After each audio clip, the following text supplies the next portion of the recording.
is obsessive, and I don't understand why he gets so much protection. I don't understand why you can't criticise this manager, and I can't understand. DJ, do you not think there's a reason though? Sorry? Do you not think there's a reason he gets protection? Do you not think? Because Unai Emery didn't get this protection. No. People thought Unai Emery's style of football didn't like it. This is where the word cults come from, because he's getting all this protection and he's getting all this. You can't say this and you can't say that, and perhaps this is why the word cult has come into it. Do you understand why he gets the protection? Do I understand why? I don't think he does. That's what we're saying. Does no one understand why he gets the protection? Can no one here see the level of football that he's produced? I'm waiting for my turn, but he never spoke over you.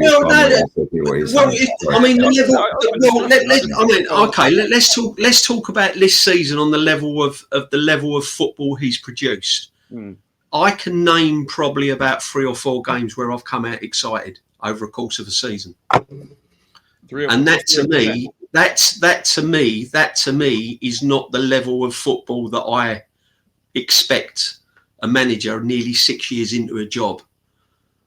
You say 3 or 4 games. I expect to come out seeing more, being excited about more games of football than so perhaps both games against Real Madrid. Were you excited? No, that's what I'm just saying. I can count probably on one hand how many games I've come out excited.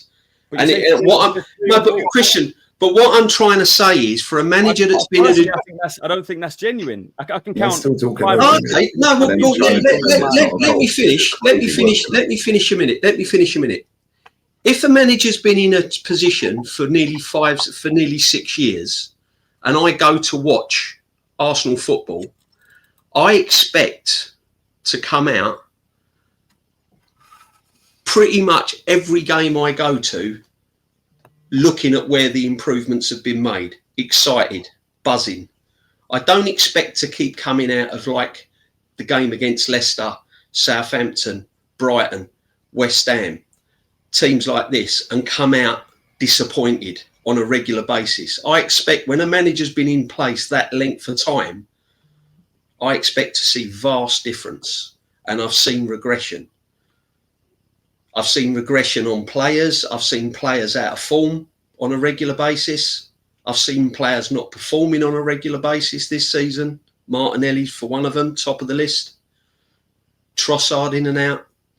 That's not what I expect to see when a manager's been in place for nearly 6 years.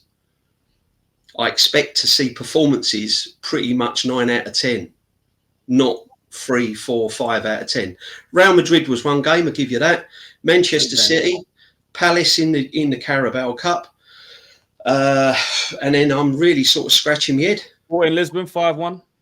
Yeah, in the Champions League. Where's the Premiership? How many games have you seen in the Premiership where you've come out? How many games will we lost in the league? It's not about.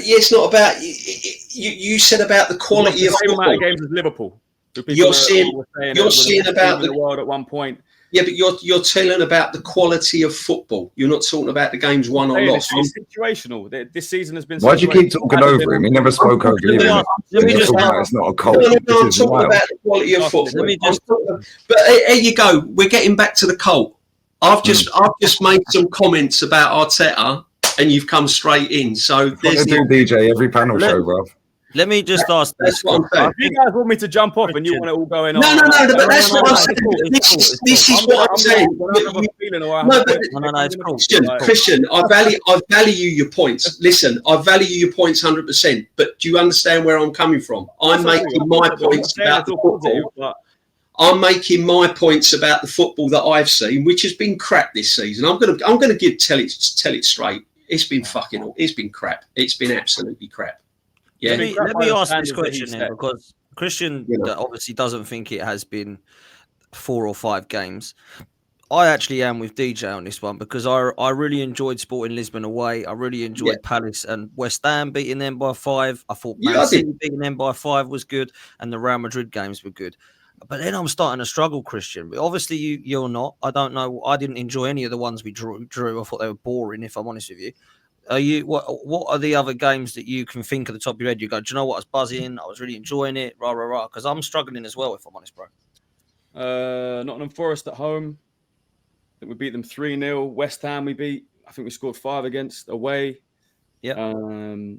There's other games in the league. I could get the games up and go through the games. We've only lost 4 games this season. Don't get me wrong. The draws have been disappointing. Yeah. I just don't I agree with a lot of DJ's points. I'm not saying it's perfect and he's the best manager in the world and there's no problems. Of course there is. It's been a tough season.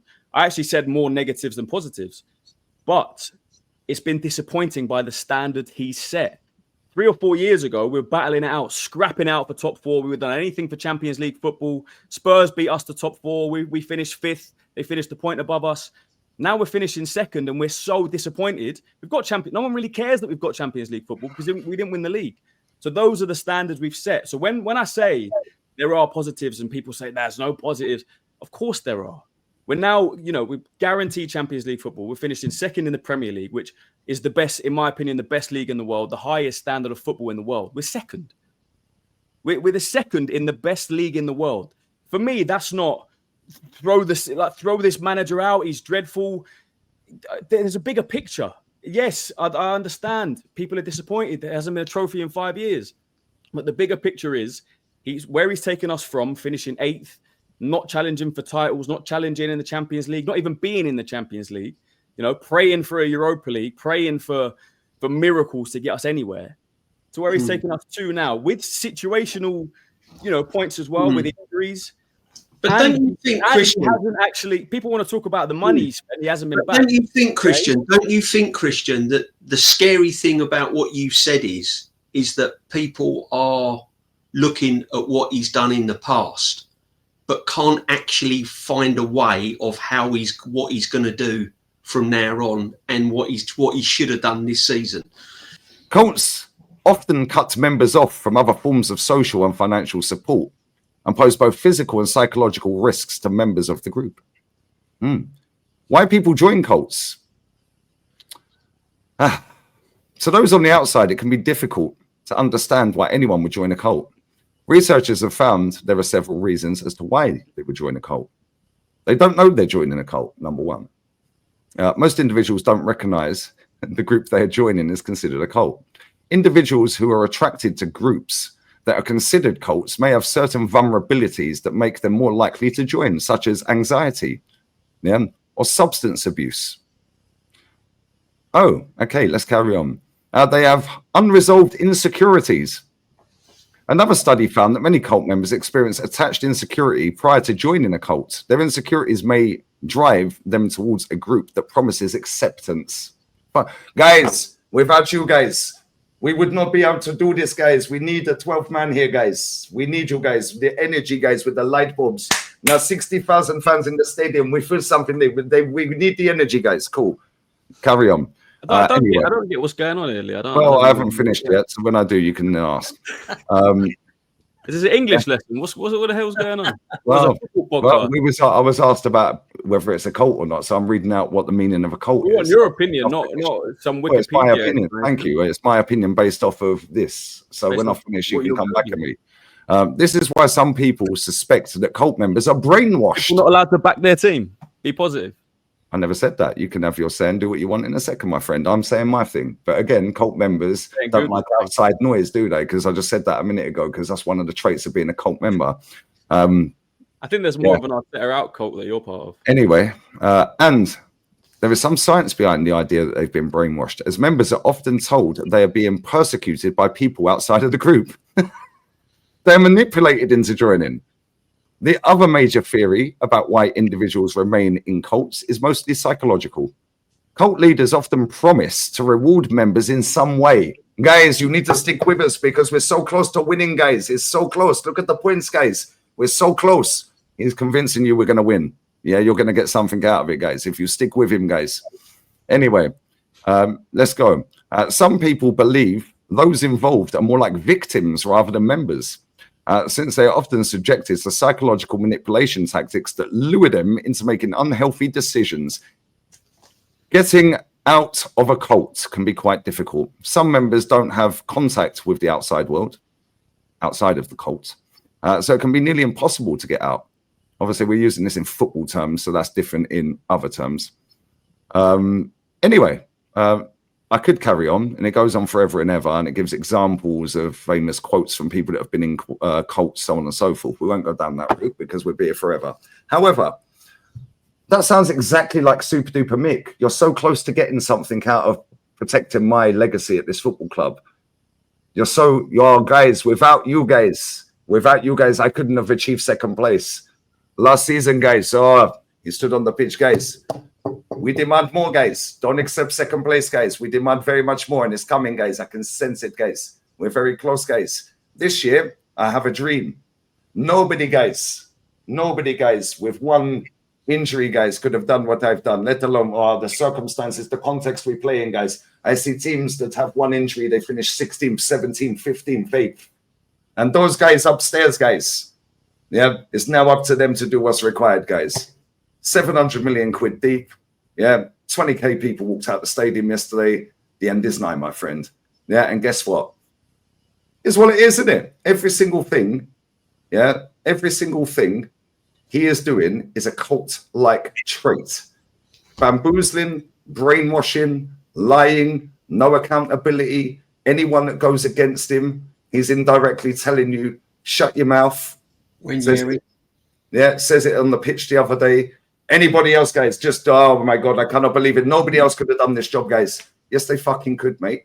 Because when you had one injury to Timber last season, and no red cards, you didn't win it. The season before, when you only really had Saliba out for the last 10 games, and 8 points clear, you didn't win it. So I don't want to hear any excuses at all. The fact that people in that stadium yesterday, and I've got the videos of it because people were emailing me. There are people saying, fuck off, booing, get out of here, fuck him. 20,000 people marching out. I've got that video. Going up towards the bridge. The fact that people have had enough. The fact that only Kieran Tierney was the only player that clapped when his name was... Now we're going to hear from our manager, Mikel Arteta. The only player that clapped out of that whole group was Kieran fucking Tierney. That tells you all you need to know. And that's been the worst treated player at this football club since he's been here. I'll shut up now. Well, look, I agree with that. I've always been a fan of Kieran Tierney, and I thought it was class that he got the reception he deserved personally. And I will say that. Look, I'll come to Christian quickly because I know you're probably out of everyone the one that was sort of disagreeing with some of the stuff he says, and then we'll move to the next question, man, because we do need to move from the topic. What do you want to say from that, Christian? I ain't got much to say, man. Look, I get it. I understand the points. If you want to read Wikipedia, cult, what it means, cool. It just sounds like I can't be told how to feel. It annoys me when people say your opinion is invalid. I support the manager. I support this team. I see what's been built. I think we've been unlucky. I think injuries this season.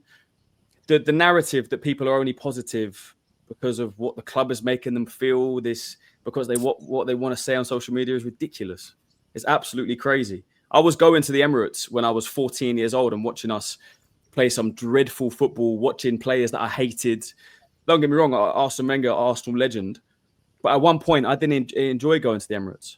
In the last 2, 3, 4 years, I've started to enjoy it again. I've started to love this club again. And that's what Mikel was brought to us. So you can talk about cult however you want. For me, I'm in love with this club again. I love watching Arsenal. I'm excited to watch Arsenal again. We haven't got over the line. That's a different conversation. But you can't tell people that enjoy watching their team and love their team and support their team that they're only doing it because they're intoxicated by the club, because they're being brainwashed. You can't say that to people. You're allowed to enjoy your team and be positive. It's mad that this narrative that people are only positive for a certain reason is even there. We literally beat Real Madrid 5-1 in the Champions League. Like, if you can't see positives that this manager has brought, then I question your ball knowledge. For real, I really do. Especially watching where we were, especially looking at where other teams are that have spent more money than us, that have invested more than us. Doesn't make sense to me, man.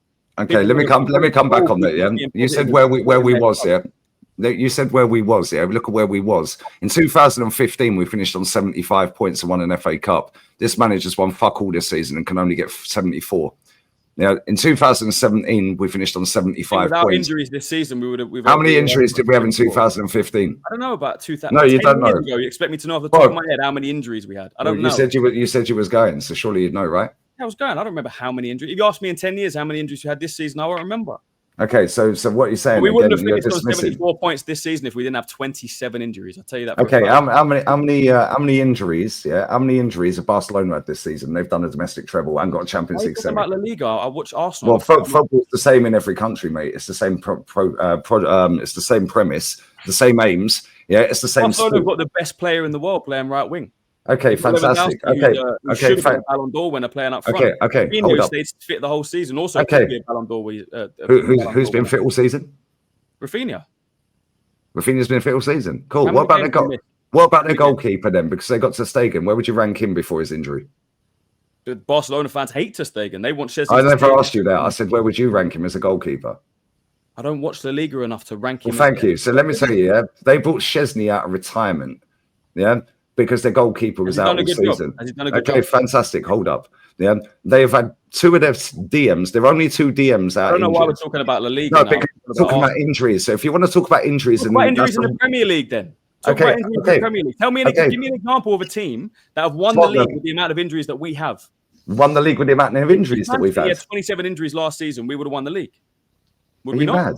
Are you mad? What about when we had one injury last season and didn't win fuck all? How about that? Because Manchester City were better than us. Okay, so now, what about the season before then, when we only had really one major injury? We weren't expected to win it at all, and we got 84 points. Well, guess what? Crystal Palace weren't expected to win the cup. Don't mean you can't do it, can it? You can get it done, innit? Better team than Arsenal. No, Crystal Palace have won a trophy this season. We've won nothing. Oh, I understand that. Are they a better team than Arsenal? Well, they went unbeaten in the FA Cup, so we ain't done. Arsenal, yes or no? Well, they've won a trophy. They completed the aim of the game. The question, you know the answer. So. Are they a better team in the FA Cup? Yes.